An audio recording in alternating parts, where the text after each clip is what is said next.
অনেকের স্ত্রী মারা যায়, দ্বিতীয় স্ত্রী গ্রহণ করে। আগের স্ত্রীর ঘরে আল্লাহ সন্তান দিয়েছে, বাবাটা বাহিরে বাহিরে কাজে থাকে। সৎ মা ওই বাচ্চাগুলিরে ঠিক মতো খাইতে দেয় না, কষ্ট দেয়। বোন আমার আল্লাহর হস্তে বলে পায়ে হাত দিয়ে বলে দিয়ে গেলাম, বোন আমার এই ওয়াজ দ্বারা শুনবা, আল্লাহর কসম করে বলি, ওই এতিম সন্তানকে তুমি যদি আঘাত করো বোন, আল্লাহর কসম কিয়ামতের ময়দান তোমার জন্য হবে স্বর্ণ সারা। তুমি এত কঠিন পরিস্থিতির শিকার হবে মেহশরের মাঠে। আমার রাসূল তোমাকে উম্মত বলে পরিচয় দেবে না, আমার আল্লাহ তোমাকে বান্দা বলে পরিচয় দিবে না, দুনিয়ার কোনো ওলি তোমার সাহায্য করতে আসবে না, পৃথিবীর কেউ তোমাকে পরিচয় দেবে না। বোন আমার, ওই এতিমের মারবা না, এতিমরে কষ্ট দেবা না, তোমার নিজের সন্তানের মতো তারে লালন পালন করবা, তারে বড় করবা, তার খাবারের ঘাটতি দেবা না, কষ্ট দেবা না। বোন আল্লাহর দোহাই দিয়ে বলে যাই, বোন তোমার সর্বনাশ হয়ে যাবে। এক শায়েস্তাগঞ্জবাসী আল্লাহ আরো জানাই দিলেন, হাবিব এতিমদেরকে নবীজি বলেন, উম্মত তোমরা যদি আমার এতিমদেরকে লালন পালন করো, তাহলে তোমরা শুনিয়ে নাও, এইভাবে জান্নাতে আমি আর তুমি পাশাপাশি থাকবো। আমি আমার ওই বোনকে বলবো, বোন স্বামীর ঘরে এসেছেন, আগের স্ত্রীর ঘরে যদি সন্তান থেকে থাকে, মহিলাটা মারা গেছে, এই এতিম বাচ্চাটাকে আপনি নিজের সন্তানের মতো আদর করেন। আপনার সন্তান মনে না করলো এতিম মনে করে আদর করেন, কারণ এই বাচ্চাটা এতিম, এই বাচ্চাটা এতিম হয়ে গেছে। বোন আমার, আল্লাহর কসম করে বলি, জান্নাতে আমার নবীর সাথে পাশাপাশি থাকতে পারবেন, এইভাবে পাশাপাশি থাকতে পারবেন। নতুবা খাসর আপনার জন্য এত কঠিন হবে, আমার রাসূলের দরজায় আপনার জায়গা হবে না, আমার নবীর দরজায় জায়গা হবে না, আল্লাহর দরজায় জায়গা হবে না। কারণ আল্লাহ কোরআনে বলে দিয়ে দিলেন, তোমরা এতিমকে কষ্ট দিও না, এতিমরা আঘাত করিও না, এতিমের হক নষ্ট করিও না, এতিমকে মাইরো না, এতিমকে ধমক দিও না। আল্লাহ আমার বুঝার তৌফিক দান করুন, জোরে বলেন আমিন। আব্দুল্লাহ সুন্দর সুন্দর দামি দামি পোশাক পরতো, মদিনার দামি দামি খাবার শিখাইতো। আল্লাহর নবীর কাছে এসে কালেমা পড়ে মুসলমান হয়ে গেলেন। কালেমা পড়ে যখন মুসলমান হলেন, আব্দুল্লাহ জুলবাজাদাইন যখন বাড়ি চলে গেলেন, তার চাচা ডাক দিল, আব্দুল্লাহ কোথায় গিয়েছিল, তোমাকে দেখি না। বলে, চাচা যান, আমি রাসূলের দরবারে যাই কালেমা পড়ে মুসলমান হয়ে গেছি। আব্দুল্লাহর চাচা ডাক দিয়ে বললেন, আব্দুল্লাহ কালেমা পড়েছিস, তাহলে তুই মুসলমান হয়ে গেছিস, আমরা ইহুদি, তুই মুসলমান, অতএব আমাদের বাড়ি আর থাকতে পারবি না, আমাদের বাসন আর খেতে পারবি না, আমাদের চাদর আর ঘুমাইতে পারবি না, আমাদের বিছানায় আর বসতে পারবি না, আমাদের এলাকায় আর থাকতে পারবি না, চলে যাও। এ আব্দুল্লাহ তোকে ছেড়ে দিলাম, চলে যা, তুই কোনোদিন আর আসবি না আমাদের সামনে, সমস্ত সম্পদ থেকে তোরে বয়কট করলাম, জুদা করে দিলাম, সম্পদের আশায় আসবি না। আব্দুল্লাহ চলে যাবে। চাচা ডাক দেখে, আব্দুল্লাহ রে, সম্পর্ক তো এখানেই শেষ, তাহলে তোর জুব্বাখানা খুলে দাও। আব্দুল্লাহ বললেন, চাচা জুব্বাখানা রেখে দাও। বলে, আব্দুল্লাহ রে, জুব্বা যদি না দিস টেনে খুলে নিয়ে যাব, কারণ ওই জুব্বাটা আমাদের পয়সার কেনা, আমাদের টাকার কেনা, জুব্বা খুলে দে। আব্দুল্লাহ জুব্বা খুলে দিলেন, পরন আছে তহবন লুঙ্গি। এখন আব্দুল্লাহর চাচা ডাক দে, বলেন, আব্দুল্লাহ রে লুঙ্গিখানা খুলে দে। আব্দুল্লাহ বলেন, চাচা যান, আমার সতর ডেকেছে, আমার ইজ্জত ঢাকা আছে, দয়া করে এই লুঙ্গিখানা আমার ভিক্ষা দিয়ে দেন। তখন চাচা ডাক দেখে, আব্দুল্লাহ রে, যদি লুঙ্গিখানা না দিস, জোর করে টেনে খুলে নিয়ে যাব। কালেমা পড়েছিস, মুহাম্মাদের কাছে চলে যা, আমাদের কাছে কিছুই পাবি না। আমরা আলেমে বাঙালি আব্দুল্লাহ জুলবাজাদাইন, নবীর সাহাবী আব্দুল্লাহ জুলবাজাদাইন, আহার সেই দিন পরনের লুঙ্গিখানা চাচার হাতে দিয়ে একটা দৌড় মেরে মায়ের ঘরে দরজার সামনে ডাকে, মা, ও মা, দরজা খোলো, মা। মা দরজা খুলে দেখে যুবক ছেলে উলঙ্গ, গায়ের মধ্যে চাদর ছিল, চাদরখানা নিক্ষেপ করে দিয়ে বলল, বেটা চাদরখানা দিয়ে আগে সতরটা করে ছেলে আমার মদিনার সবচাইতে ধনী ব্যক্তির সন্তান, উলঙ্গ কেন বেটা? কার সাহস তোকে উলঙ্গ করেছে? এই মদিনাতে কার স্পর্ধা তোকে উলঙ্গ করেছে বেটা বল? তখন আব্দুল্লাহ ডেকে বলল, মা আমি আমার রসুলের দরবারে যে কালেমা পড়েছি, চাচা আমার সব সম্পদ থেকে বহিষ্কার করে আমার পরনের পোশাকগুলি খুলে খুলে নিয়ে গেছে। মা আমি আজকে বস্ত্রহীন, আমাকে আজ বস্ত্রহীন করে দিয়েছে আমার চাচা। মা ডাক দিয়ে বলল, বেটা করছিস কি? তুই মুসলমান হয়েছিস, আমরা ইহুদি, চলে যার কোনোদিন আমাদের কাছে আসবি না। আমি মা তোকে জুদা করে দিলাম, বিদায় দিয়ে দিলাম। যদি কোনোদিন কালেমা আসরে আমার কাছে আসিস তাহলে মায়ের দরজা খোলা থাকবে, নতুবা সন্তানের পরিচয় নিয়ে আর কোনোদিন আসবি না, দূর হয়ে যা। আমি যেহেতু তোর মা, তোকে এই চাদরখানা ভিক্ষা দিয়ে দিলাম, চলে যা, আর আসবি না। এই যুবকেরা ইমানদার, এই জন্য আল্লাহ বলেন আমিনু আমিনু আমিনু, ঈমান আনো তাদের মতো, কামা আমানান নাস, আমার নবীর সাহাবীরা যেইভাবে ঈমান আনছে তোমরাও সেইভাবে ঈমান আনো, ঈমান আনো, ঈমান আনো। জোরে জোরে বলা যাবে কি আল্লাহু আকবার। তারা সেই দিন আব্দুল্লাহ কেঁদে কেঁদে বলে, মা গো মা, আমি জানি সন্তানের জন্য শেষ আশ্রয়ের ঠিকানা হলো মায়ের কোল। ও মা, চাচা তাড়িয়ে দিল, সব সম্পদ থেকে বংশ তাড়িয়ে দিল। আমি ভাবছি তুমি মা, আমি সন্তানকে কোলে তুলে নিবা।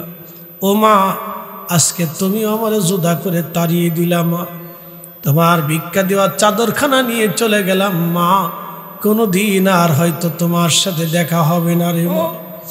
মারে সন্তানের পরিচয় আজ ভুলে গেলাম, মায়ের পরিচয় ভুলে গেলাম, কিন্তু ঈমানের পরিচয় ভুলবো না, আমার নবীর কদম আমি ছাড়ব না।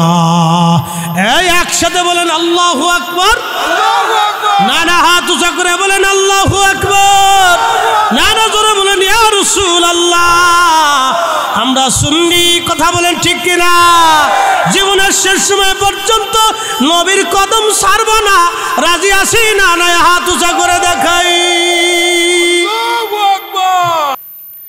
আব্দুল্লাহ কেঁদে কেঁদে বিদায় নিয়ে চলে গেল। কোনদিন আর তিনি ফিরে আসে নাই। ওই যে চাদরখানা মাঝখান থেকে কেটে দুইটা টুকরা বানাইয়া, একটা টুকরা দিয়ে লুঙ্গি বানাইলো, আর একটা টুকরা দিয়ে গায়ে লাগাইলো। একদিনের ধনী যুবক আজকে ফকির হয়ে গেল আমার নবীর প্রেমে। একটা চাদর পরনে পড়ল, আর একটা চাদর গায়ে লাগাইলো। এক চাদরে, এক তহবন্দে, এক চাদরে। হযরত আব্দুল্লাহর দিন কাটতেছে, বাড়ি নাই, ঘর নাই, সংসার নাই, জমি নাই, জাতি নাই, অর্থ নাই, বিত্ত নাই, কাজ নাই, চাকরি নাই, কিছু নাই। নবীর বাড়ি আহলে সুফফার সাহাবী হয়ে গেল। কোনোদিন খাবার আসলে খায়, না আসলে না খেয়ে থাকে। আব্দুল্লাহ জোরে জোরে জিকির করতো, আল্লাহ আল্লাহ আল্লাহ আল্লাহ আল্লাহ আল্লাহ আল্লাহ আল্লাহ। আন্না রাফা সাউদ জোরে জোরে জিকির করতো আব্দুল্লাহ জুলবাজাদাইন। এই জন্য তাকে জুলবাজাদাইন বলা হয়, জুই চাদরের টুকরাওয়ালা বলা হয়। আরে যুবক, আজকে তোমাকে কিসে তোমাকে নবী থেকে জুদা করে দিল বলো? কে তোমাকে রসুল থেকে জুদা করলো বলো যুবক?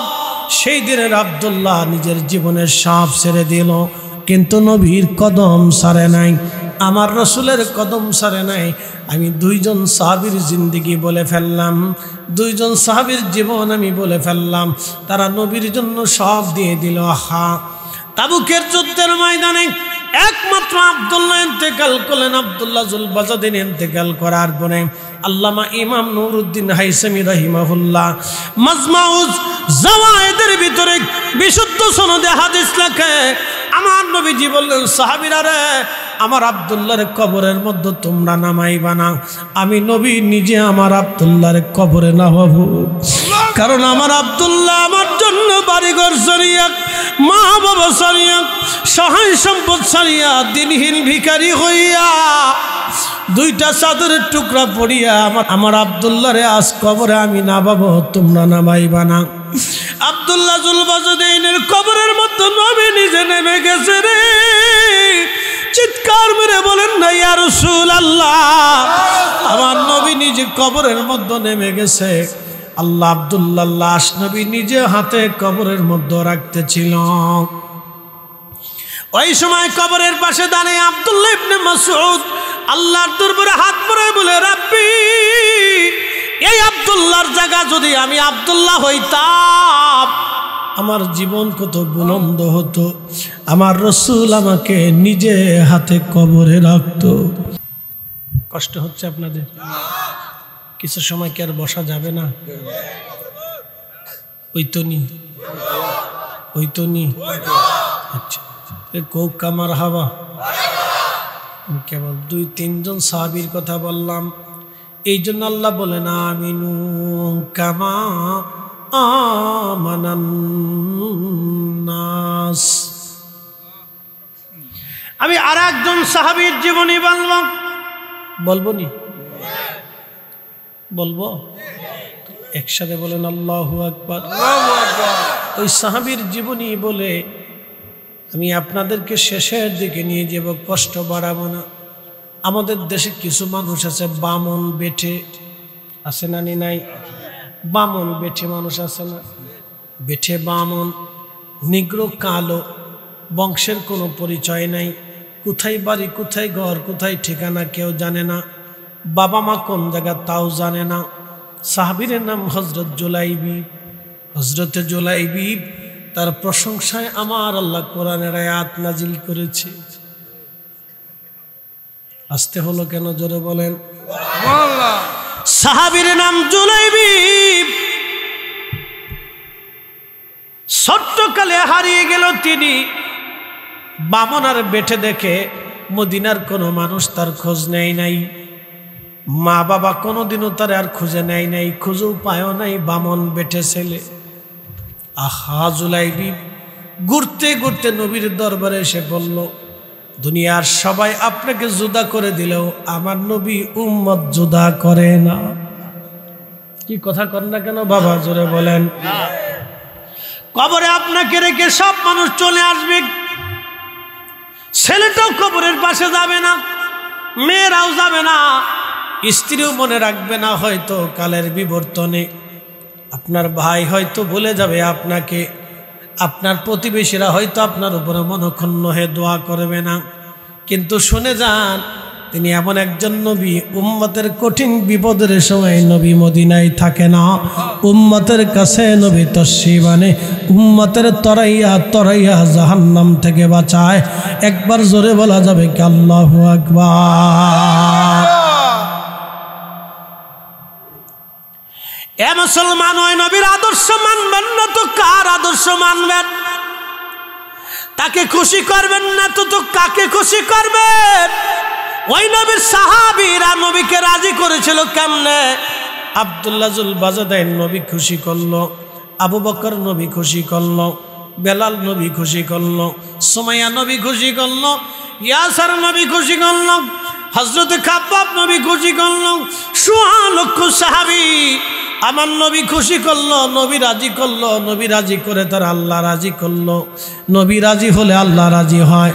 আল্লাহ জানাইলেন, কুল ইন কুনতুম তুহিব্বুনাল্লাহ ফাত্তাবিউনি ইউহিব্বুকুমুল্লাহ। নবী গো, আপনাকে খুশি করলে, আমাকে যদি খুশি করতে চায়, আমি আল্লাহকে যদি ভালোবাসতে চাই, নবী উম্মতকে জানিয়ে দেন, সেজন্য আপনি নবীরে খুশি করে আপনাকে ভালোবাসে। আপনার ইত্তেবা অনুসরণ যদি করে, তাহলে আমি আল্লাহর অনুসরণ হয়ে যাবে, আমি আল্লাহকে খুশি করা হবে। জোরে কোন মারহাবা। এ মুসলমান, খুব মনোযোগ দিয়ে শুনে যাবেন। সাহাবী জুলাইবি বেঠে বামন আমার রসুলের দরবারে এসে বলল, নবী ছিলেন এতিমের আশ্রয়দাতা।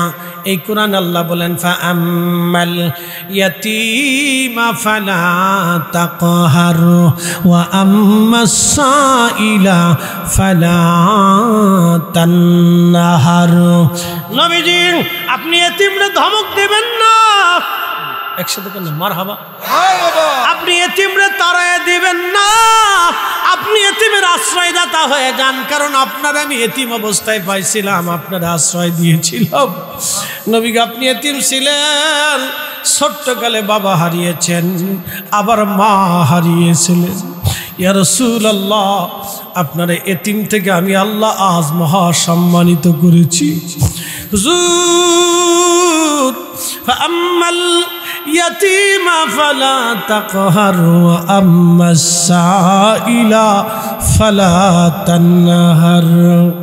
আপনি এতিমরে কষ্ট দেবেন না নবী। এতিম কেমনে পালা লাগবে আমার আল্লাহ নবীকে শিখাইলেন। কারণ আমার নবী কাল্লা এতিম বানিয়েছিলেন, এতিম এতিম। এই জন্য আল্লাহ নবী বললেন তোমরা যদি এতিম দেখো তাহলে মাথায় হাত বোলায় দাও, তারে আদর করো, তার প্রয়োজন মিটাও। কারণ যার মা নাই সে জানে মা কি জিনিস, যার বাবা নাই সে জানে বাবা কি জিনিস, যার মা নাই তার সে জানে মা কি জিনিস। এ নারী সমাজ আপনাদেরকে আজ আমি একটা নসিহত করে যাব। আমার বোন, আমার অনেকের স্ত্রী মারা যায়, দ্বিতীয় স্ত্রী গ্রহণ করে। আগের স্ত্রীর ঘরে আল্লাহ সন্তান দিয়েছে, বাবাটা বাহিরে বাহিরে কাজে থাকে। সৎ মা ওই বাচ্চাগুলির ঠিক মতো খাইতে দেয় না, কষ্ট দেয়।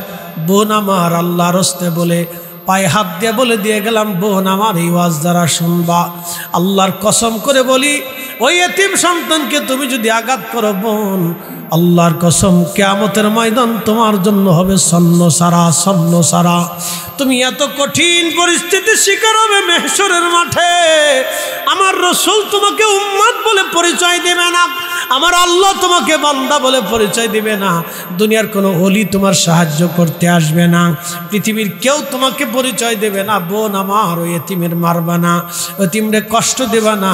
তোমার নিজের সন্তানের মতো তারে লালন পালন করবা, তারে বড় করবা, তার খাবারের ঘাটতি দেবা না, কষ্ট দেবা না। বোন আল্লাহর দোহাই দিয়ে বলে যাই বোন তোমার সর্বনাশ হয়ে যাবে।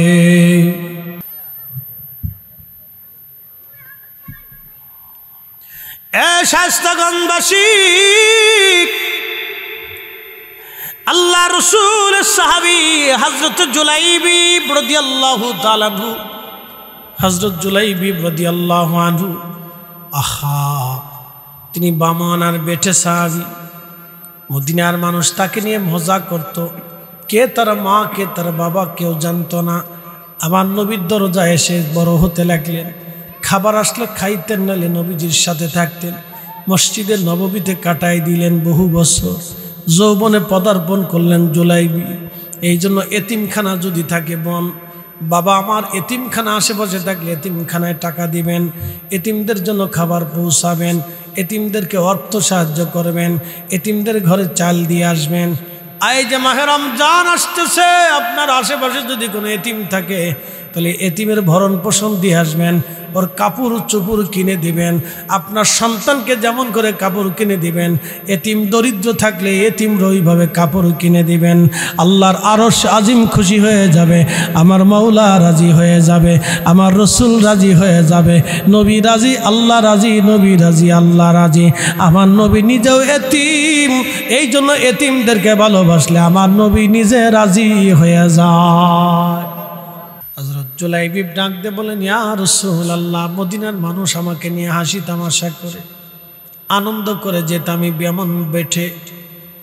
তারপরে আমি নিগ্রো কালো, 2 নম্বর আমি দরিদ্র, 3 নম্বর আমি বেঠে বামন মানুষ, 4 নম্বর আমার মা বাবার বংশের পরিচয় আমি নিজেও জানি না, কোথায় আমার ঠিকানা।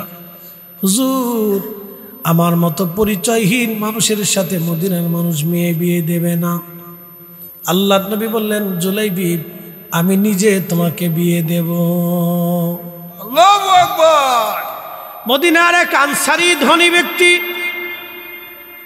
প্রিয় নবী তাকে ডাক দিলেন, আনসারী তোমার ঘরে না একটা সুন্দরী মেয়ে আছে? বলে হ্যাঁ ইয়া রাসূলুল্লাহ, মদিনার মানুষ এমনিতেই সুন্দর, তারপরও মদিনার মধ্যে পরমা সুন্দরী একটা মেয়ে, বুঝতেই পারতেছেন সুন্দরের পরেও সুন্দর।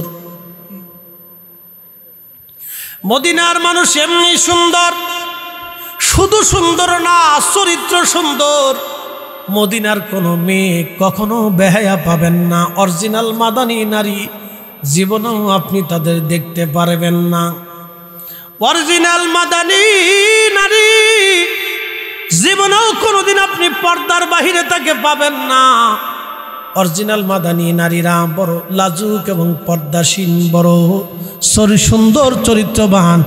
পৃথিবীর শ্রেষ্ঠ চরিত্রবান হলো মদিনার নারীরা, মদিনার পুরুষরা, মদিনার ছেলেরা, মদিনার মুসলমান। পৃথিবীর শ্রেষ্ঠ চরিত্রবান, এদের মতো উত্তম চরিত্র আপনি কোথাও কোনো জায়গাও আপনি পাবেন না। মক্কার ছেলেরা উচ্ছৃঙ্খল, দেখবেন এরা উচ্ছৃঙ্খল, এখন উচ্ছৃঙ্খল।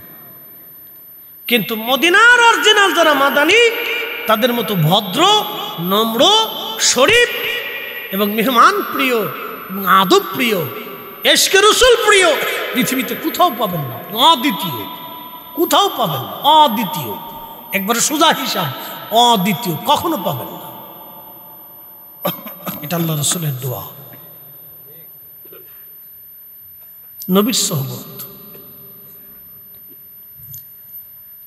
তো সাহাবী বলেন হ্যাঁ ইয়া রাসূলুল্লাহ, আমার মেয়েটাকে তো কন্যাটাকে বিয়ে দিতে হবে।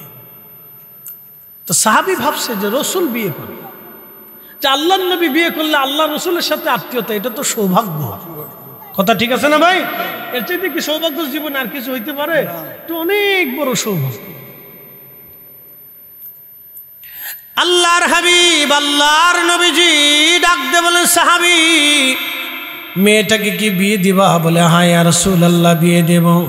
আপনি যদি আমার মেয়ে বিয়ে করেন, এর চাইতে পরম সৌভাগ্য আমার জীবনে আর কি হতে পারে? আল্লাহর নবী বললেন সাহাবী, আমি বিয়ে করব না, আমার এক সাহাবীর জন্য তোমার মেয়েটাকে পছন্দ করেছি। বলে হুজুর সাহাবীর নাম কি? বলে আমার সাহাবীর নাম জুলাইবিব। আচ্ছা চিন্তা করেন তো, মদিনার সবচেয়ে ধনী ব্যক্তির একজন আনসারী সাহাবী, তার মেয়েটা মদিনার সবচেয়ে সুন্দরীদের মধ্যে একটা সুন্দরী নারী। নবী বিয়ের প্রস্তাব দিলেন এমন এক সাহাবী যার ঘর নাই, বাড়ি নাই, বংশ নাই, কেউ ছিল না, ঠিকানা নেই। তারপরে সে বামন, বেঠে, কালো, নিগ্র, গরিব। বলেন কেউ দিবে? বলেন একটা ছেলের সংসার নাই, বাড়ি নাই, ঘর নাই, কেউ তার চিনে না, পরিচয় নেই। আপনি এরকম ছেলের সাথে আপনার মেয়েটাকে বিয়ে দিবেন? যে ছেলেটা কোথাও যদি চলে যায় তাহলে আর কি করে খুঁজে পাবে? ঠিক আছে না ভাই? যে আমার মেয়েটাকে যদি সে রাইখে চলে যায়, তো আর তাকে কোনোদিন খুঁজে পাওয়া সম্ভব না, কোথায় তাকে পাবে? তাহলে এই ছেলের সাথে আমি কি করে আত্মীয়তা করি? কেউ আত্মীয়তা করতে চায় না। আল্লাহর নবী এমন প্রস্তাব দিলেন, এই সাহাবীর জন্য বড় কঠিন হয়ে গেল। দেখেন সাহাবীদের ঈমান কি। কিন্তু এই সাহাবী সমালোচনা করা যাবে না। আর আল্লাহ রসুল বলছেন আমার কোনো সাহাবীর সমালোচনা করবা না। তো এই ক্ষেত্রে সাহাবীর তার সন্তানের মায়ের পড়িয়া বলতেছি, ইয়া রাসূলুল্লাহ, আমার স্ত্রী আছে, আমি তার মেয়ের মায়ের সাথে পরামর্শ ছাড়া সিদ্ধান্ত দিতে পারবো না। দেখেন সাহাবী অস্বীকার করে ফেলে।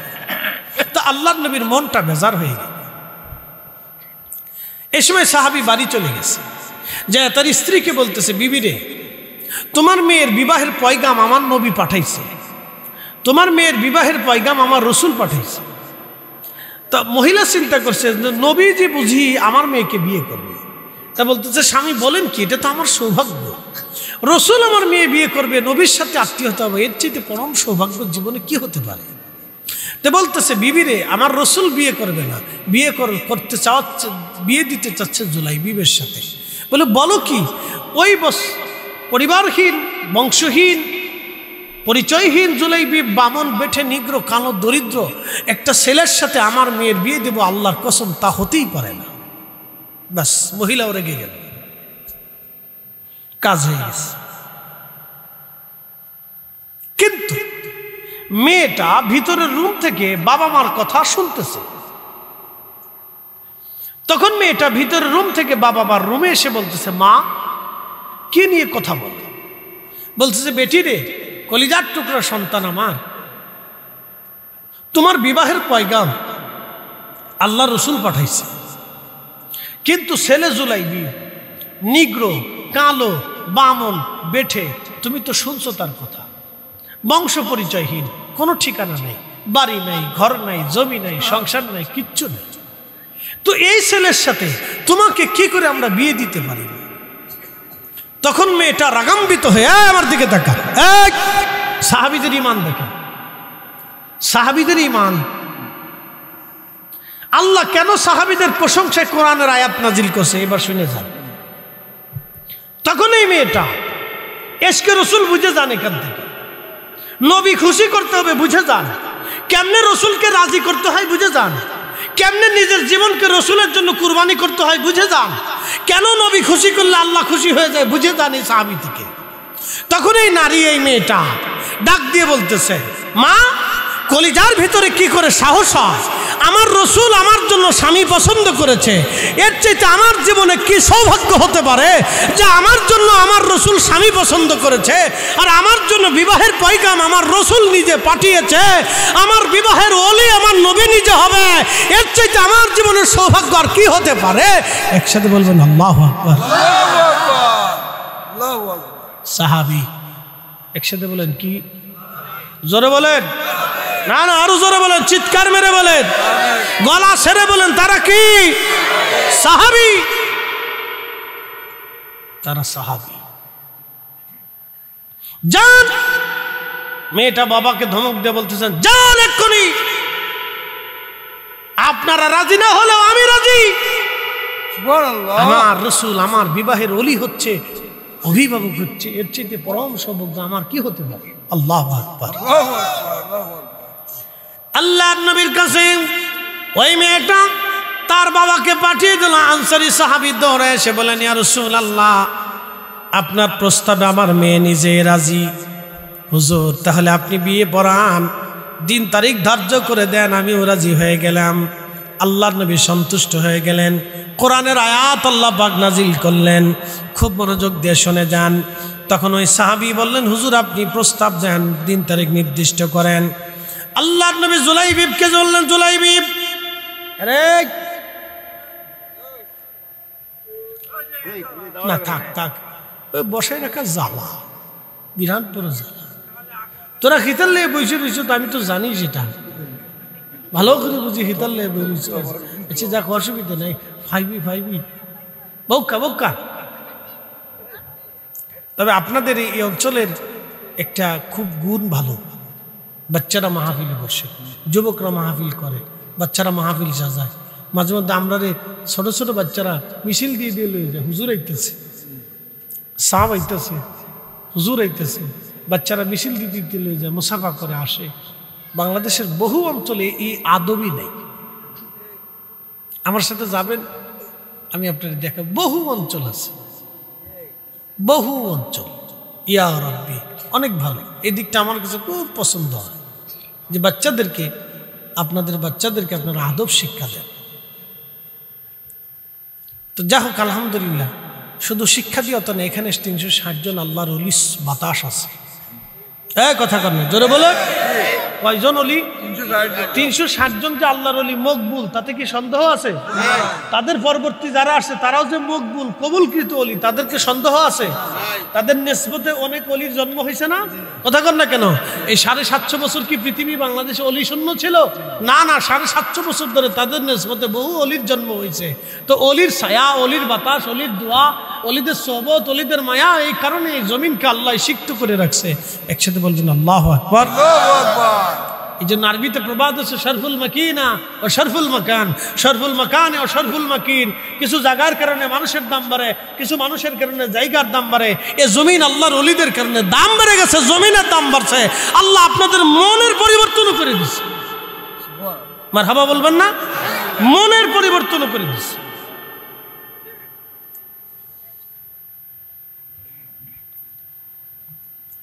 এ মুসলমান, খুব মনোযোগ দিয়ে শুনিয়া যান। হযরত জুলাইবিবকে নবী বললেন, জুলাইবিব, বিয়ের সামানা জোগাড় করো। জুলাইবি বিয়ের সামানা জোগাড় করা শুরু করলেন। সে অত্যন্ত দরিদ্র পীড়িত ছিল। অন্যান্য ধনী ধনী সাহাবীরা তারে কিছু না কিছু দিতে লাগলো। একটা পর্যায়ে এসে হযরত জুলাইবি রাদিয়াল্লাহু আনহু বিয়ের সামানা জোগাড় করলেন। মসজিদের ভিতরে বিয়ের অনুষ্ঠান হয়ে গেল, ইজাব কবুল হয়ে গেল। নবীজি খেজুর খাওয়াইলেন। এমন সময় আল্লাহর নবী বললেন, তোমরা কে যাবা আমার সাথে জিহাদের ময়দানে? যুদ্ধের দামামা বেজে গেছে, যারা জিহাদে যেতে চাও তারা আমার সাথে রওনা হও। হযরত জুলাইবি দেরি করলেন না, তিনি সাহাবী রাসূল। চিন্তা করলেন, আমি শ্বশুর বাড়ি আত্মীয় বাড়ি স্ত্রী নিয়ে আমি আনন্দিত হব, আর আমার নবী যুদ্ধের ময়দানে কাটাবে, তা হয় না। আমি স্ত্রীর কাছে যাব না, আমি জিহাদের ময়দানে। মুসলমান কোথায় পাবেন আপনি বলেন তো? পৃথিবীর মাটি খুঁড়েও এরকম একজন মানুষ খুঁজে বের করতে পারে। যুদ্ধে রওনা হয়ে গেল, প্রচন্ড যুদ্ধ হলো। ইমাম ইবনে কাসির আল তাফসীর ইবনে কাসিরের ভিতরে তার জীবনী বর্ণনা করতে গিয়ে লেখেন, প্রচন্ড যুদ্ধে বহু সাহাবী শহীদ হয়ে গেল। এই যুদ্ধে মুসলমানদের বিজয় হলো। নবী বললেন, সাহাবীরা রে, আমার যত সাহাবী শহীদ হয়ে গেছে সবার জন্য কবর খনন করো। আমার সাহাবীদেরকে জন্য কবর খনন করো, কবর খনন করো। আমি এইখানে তাদেরকে দাফন কাফন করে চলে যাব। সব সাহাবীদেরকে নিয়ে আসা হলো। সমস্ত সাহাবীদেরকে নিয়ে এসে শহীদ সাহাবীদেরকে কাতার করে শোয়ে রাখা হলো। সাহাবীরা ঘুমিয়ে আছে। আল্লাহর নবী বললেন, কবর খনন করো। সবার চেহারা একটা নজর দেখার জন্য মুখের উপর থেকে কাপড় সরিয়ে নবী দেখতে লাগলেন। সবার চেহারা দেখার পরে নবী বললেন, সাহাবীরা রে, সবার লাশ কি যুদ্ধের ময়দান থেকে গুছাই নিয়ে আসছো, নাকি আর কেউ বাকি আছে? সাহাবীরা বলেন, ইয়া রাসূলুল্লাহ, ময়দান তন্ন তন্ন করে তালাশ করে সব সাহাবীর লাশ নিয়ে আসছি। আমাদের জানা মতে কোনো সাহাবী বাকি নাই গো নবীজি। আল্লাহর নবী ডাক দিয়ে বলেন, সাহাবীরা রে, তোমরা এখনো সবার লাশ আনছো, বলো আমার জুলাইবির লাশ কোথায় আছে? বলে, হুজুর, সারা ময়দানে জুলাইবিকে আমরা কোথাও খুঁজিয়া পাই নাই। আল্লাহর নবী বললেন, সাহাবীরা রে, আমি তার মদিনার সুন্দরী মেয়ে দেখে বিয়ে দিয়েছিলাম। সুন্দরী নারীর লোভ না করি আমার সাহাবী, আমার ছোট্ট জুলাইবি, বেঠে জুলাইবি বাজ ময়দানে শহীদ হয়ে গেছে। তোমরা খুঁজে নিয়ে আসো আমার জুলাইবিবের লাশ কোথায় আছে দেখো। সাহাবীরা ভয় পাইল, জুলাইবিবের লাশ কি কাফেররা নিয়ে গেল কিনা। সাহাবীরা তন্ন তন্ন করে ময়দান তালাশ করতে দেখে একটা 7টা কাফেরের লাশ স্তূপ হয়ে পড়ে আছে। ওই লাশগুলি সরায়া দেখলো, ওই লাশের নিচে হযরত জুলাইবি রাদিয়াল্লাহু আনহু শহীদ হয়ে পড়ে আছে। সাহাবীরা থেকে বের করে কাঁধে করে নিয়ে নবীজির সামনে নামাইলো। আল্লাহর নবী চোখের পানি ফেলে ফেলে কাঁদে আর বলে, সাহাবীরা রে, তোমরা সবাই রে দাফন কাফন করো। আমার জুলাইবি আমি নবী নিজে হাতে দাফন করব। আল্লাহু আকবার। সাহাবীরা রে, কবর খনন করো, আজ আমি নবী নিজে হাতে আমার জুলাইবিকে দাফন করব গো। আহা, কাফন পরানো হলো, শহীদদের জানাজা দেওয়া হয়, কিন্তু গোসল করানো হয় না। রক্ত মাখা অবস্থায় তাদেরকে কবরে নামানো হয়। ওইভাবে জুলাইবিকে কাফন পরাইয়া জানাজা পরাইয়া খাটিয়ায় করে নবীজি নিয়ে যেতে লাগলেন। আল্লাহর নবী খাটিয়া নিজে ধরলেন। আল্লাহর নবীর হাতে ধরে নবীজি নিজে তারে কবরে নিতে লাগলেন। আল্লাহর নবী নিজে হাতে তারে কবরে নামাইলেন, কবরে শুয়াইলেন। আমার নবী নিজে হাতে তারে কবরে নামাইলেন। মদিনায় নবী ফিরে আসছে। মসজিদে নববীতে বসে হাত বাড়ে কাঁদে আর বলে, ইয়া রব, যেই মেয়েটা আমার কথায় জুলাইবিবকে আজ বিয়ে করলো, আল্লাহ ওই মেয়েটা বিধবা হয়ে গেছে। ইয়া রাব্বি, আমি নবীর মোহাব্বতে যে মেয়েটা জুলাইবিবকে বিয়ে করলো, আজকে সে বিধবা হয়ে গেছে। আমি নবী দরখাস্ত করলাম, আল্লাহ তার জীবনকে সুন্দর করে দাও, কল্যাণময় করে দাও। আমি নবী তার উপরে খুশি, তুমি আল্লাহ তার উপরে রাজি হয়ে যাও। আল্লাহু আকবার। দোয়া করলো নবী। নবীর দোয়া কখনো বিফল হয় না, নবীর দোয়া কখনো ফিরে আসে না। সারা মদিনাতে জানাজানি হয়ে গেল, ওই মেয়েটার জন্য নবী দোয়া করেছে বরকতের জন্য। এটা কল্যাণময় নারী, বরকতওয়ালা নারী। নবীর প্রেমে, নবীর মহাব্বতে এই মেয়েটা ধন্য হয়ে গেল, জীবন ধন্য, আখেরাত ধন্য হয়ে গেল মেয়েটা। তখন সারা মদিনার বড় বড় ফ্যামিলি থেকে এই মেয়েটার জন্য প্রস্তাব আসতে লাগলো, ইয়া রাসূলুল্লাহ, ওই মেয়েটাকে আমাদের ঘরে আপনি বিবাহ দিয়ে দেন। আপনি যার কল্যাণের জন্য দোয়া করেছেন, এই কল্যাণময় নারী আমাদের প্রয়োজন। সারা মদিনার থেকে হাজার হাজার বিবাহের প্রস্তাব এসেছিল তার জন্য। একবার জোরে বলা যাবে কি মারহাবা? এরা সাহাবী সাহাবী সাহাবী সাহাবী। আল্লাহ ডাক দিলেন, তোমরা সাহাবীদের মতো ঈমান আনো। আমিনু কামা আমানান নাস, তোমরা আমার সাহাবীদের মতো ঈমান আনো। ক্বালু, সেই দিন কাফেররা বলল, আনুমিনু কামা আমানাস সুফাহা।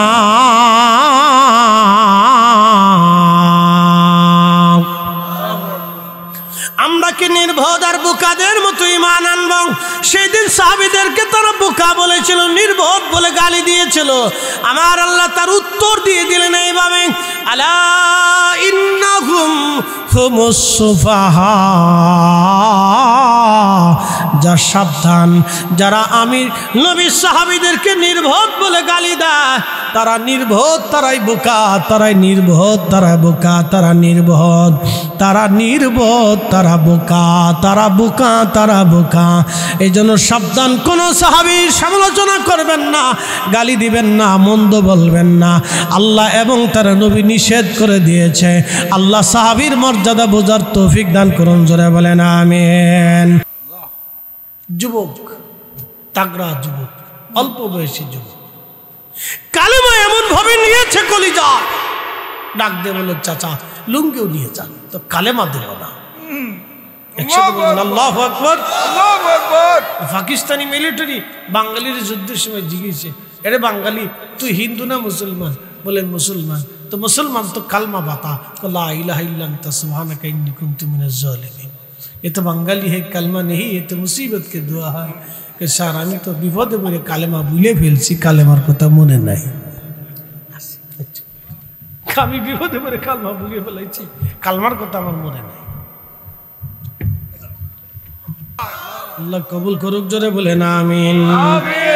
আমি যদি আরব হতাম,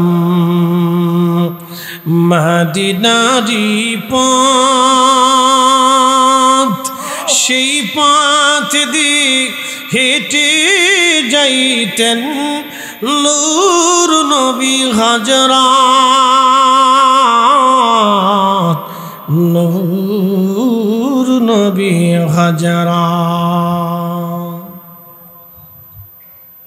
তোরা দেখে যা আমেনা মায়ের কোলে, তোরা দেখে যা আমেনা মায়ের কোলে। শ্বেতা পূর্ণিমার শ্বেতা চাঁদ দোলে, তোরা দেখে যা আমেনা মায়ের কোলে। এই আমার দিকে তাকান, নবী মানলে আল্লাহ কেমনে মানা হয় আমি ব্যাখ্যা করে বুঝাই। আমার মাথায় কি, জোরে বলেন, পাগড়ি টুপি। আল্লাহ কি পাগড়ি মাথায় দেয়? আমার নবী দিছে দেখে আমরা দিই। আমার মুখে কি দাড়ি? জোরে বলেন, মুখে কি? আল্লাহর কি দাড়ি আছে? আমার নবী রাখছে বিদায় আমরা রাখি। কথা ঠিক আছে না? আমরা মেশাক করি কিনা? জোরে কর না কেন? করিনি। কেন করি? আল্লাহর কি দাঁত আছে? আল্লাহ কি মেসাক করে? নবী করছে বিদায় করে। ঠিক আছে। আমরা ডান হাত দিয়ে খাই কিনা? আল্লাহ কি খায়? আল্লাহর তো খাওয়া লাগে না। আমার নবী ডান হাত দিয়ে খাইছে বিদায় আমরা খাই। জোরে জোরে না বুঝলে হুজুর বুঝি নেই, বুঝাইতেছি। দেখেন নবী কেন মানবো, বুঝাই দিয়ে যাই। আমার গায়ে কি? জুব্বা। জোরে বলেন, গায়ে কি? জুব্বা। জুব্বা কি আল্লাহ গায়ে দেয়? তো আমার নবী গায়ে দিছে বিদায় আমরা জুব্বা গায়ে দিছি। মারহাবা কর। আমার নবীর স্ত্রী আছে, ছিল কি ছিল না? আমাদের মা ছিল না? আচ্ছা বলেন আপনারা, আমার আল্লাহর কি বউ আছে? আল্লাহর কি স্ত্রী লাগে? তাহলে স্ত্রী বিয়ে করতে হবে, এটা আমার নবীর সুন্নত। কথা কর না কেন? খুব মনোযোগ দিয়ে কথা শুনবে। স্ত্রীর সাথে কিভাবে আচরণ করতে হবে? আল্লাহর কি স্ত্রী আছে? তাহলে আমার নবী বিবির সাথে কিভাবে আচরণ করতে হবে প্র্যাকটিক্যাল নবী শিখাইছে। এই জন্য নবী মানলে আল্লাহ মানা হয়। কথা কর না কেন? এই কথা ভালো করে বুঝবেন। আমার নবী বাজার সদাই করছে কিনা? ব্যবসা বাণিজ্য করছে কিনা? আল্লাহর কি ব্যবসা করা লাগে? তা আমার নবী প্র্যাকটিক্যাল যেমনি ব্যবসা করছে আমরা ওইভাবেই ব্যবসা করব। এই জন্য নবী মানলে আল্লাহ মানা হয়। কথা কর না, ঠিক কিনা? আচ্ছা মনোযোগ দেন। আমার নবী যে যুদ্ধ জিহাদ করছে কিনা? আচ্ছা বলেন, আল্লাহ কি তলোয়ার নিয়ে কোনোদিন যুদ্ধে নামছে? আমার নবী নিজে যুদ্ধ করছে। এই জন্য রসুল মানলে আল্লাহ মানা হয়। কথা কর না কে, ঠিক কিনা? আচ্ছা আমার নবী ঘুমাইতো কিনা? আল্লাহ কি ঘুমায়নি? তাহলে আমার নবী যেমনি ঘুমাইছে এমনি উম্মত ঘুমলে নবী মানলে আল্লাহ মানা হয়। কথা কর না, ঠিক কিনা? আমার নবী অজু করছে কিনা? আচ্ছা আল্লাহর অজু টজু লাগেনি, আল্লাহর গোসল টোসল লাগেনি, আল্লাহ এই নামাজ কালাম পড়েনি। তাহলে আমার রসুল নামাজ কালাম পড়ছেন, অজু টজু করছেন, গোসল আসিল বিজি কিভাবে করতে হবে পাক পবিত্রতা, এটা নবী প্র্যাকটিক্যাল শিখেছে। তার মানে নবী মানলে আল্লাহ মানা হয়। এই আসতে বলেন কেন? জোরে বলেন। আপনার প্র্যাকটিক্যাল আপনাকে বুঝাইলাম। এই জন্য আমরা সুন্নিরা রসুলের কথা বারবার বারবার বারবার বারবার বলি। আর হেতার আমরা বেদাটি বেদাটি বেদাটি বেদাটি। ও তো সাঁতার বেদাতের গাট্টি বুকসার নিয়ে সে শুয়ে থাকুক, ও সাঁতার দেখার টাইম আমাদের নাই।